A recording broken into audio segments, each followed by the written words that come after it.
తెలంగాణలో వరుసగా బాంబు బెదిరింపు కాల్స్ కలకలం రేపుతున్నాయి. గురువారం మేడ్చల్, మల్కాజ్గిరి, నాగర్ కర్నూల్ కలెక్టరేట్లకు బాంబు బెదిరింపు ఫోన్ కాల్స్ నుంచి తేరుకోక ముందే మరో బాంబు బెదిరింపు కాల్ కలకలం రేపింది. వరంగల్ జిల్లా కోర్టుకు బాంబు బెదిరింపు ఫోన్ కాల్ కలకలం రేపింది. పోలీసులు, లాయర్లు, కోర్టు సిబ్బంది అప్రమత్తమయ్యారు. కోర్టు వద్దకు చేరుకున్న బాంబు స్క్వాడ్, డాగ్ స్క్వాడ్ సిబ్బంది విస్తృతంగా తనిఖీలు నిర్వహించారు. లాయర్లు, కోర్టు సిబ్బంది భయంతో గడిపారు.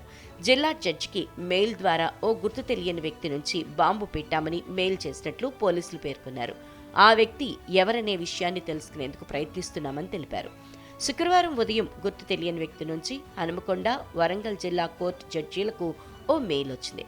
కోర్టు నిర్వహణ సమయంలో దానిని చూసుకున్న జిల్లా జడ్జీలు ఒక్కసారిగా షాక్ అయ్యారు. కోర్టులో బాంబు ఉందనేది ఆ మెయిల్ సారాంశం కాగా, జిల్లా జడ్జీలు వెంటనే విషయాన్ని వరంగల్ కమిషనరేట్ పోలీసుల దృష్టికి తీసుకెళ్లారు. కమిషనరేట్ పోలీస్ ఉన్నతాధికారుల నుంచి సమాచారం అందుకున్న bomb squad, dog squad team సిబ్బంది వెంటనే వరంగల్ జిల్లా కోర్టు సముదాయానికి చేరుకున్నారు.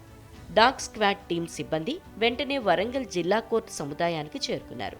మధ్యాహ్నం 12 గంటల నుంచి దాదాపు 2 గంటల పాటు కోర్టు ఆవరణలో తనిఖీలు చేపట్టారు. ప్రధానంగా జిల్లా కోర్టు సముదాయంలోని 10 కోర్ట్స్ కాంప్లెక్స్లో విస్తృతంగా తనిఖీలు నిర్వహించారు. ఆ కాంప్లెక్స్లో మొత్తం 3 ఫ్లోర్లు ఉండగా ప్రతి ఫ్లోర్లోనూ క్షుణ్ణంగా తనిఖీలు చేశారు. జడ్జీల ఛాంబర్తో పాటు కోర్టు హాళ్లల్లో తనిఖీలు చేపట్టారు.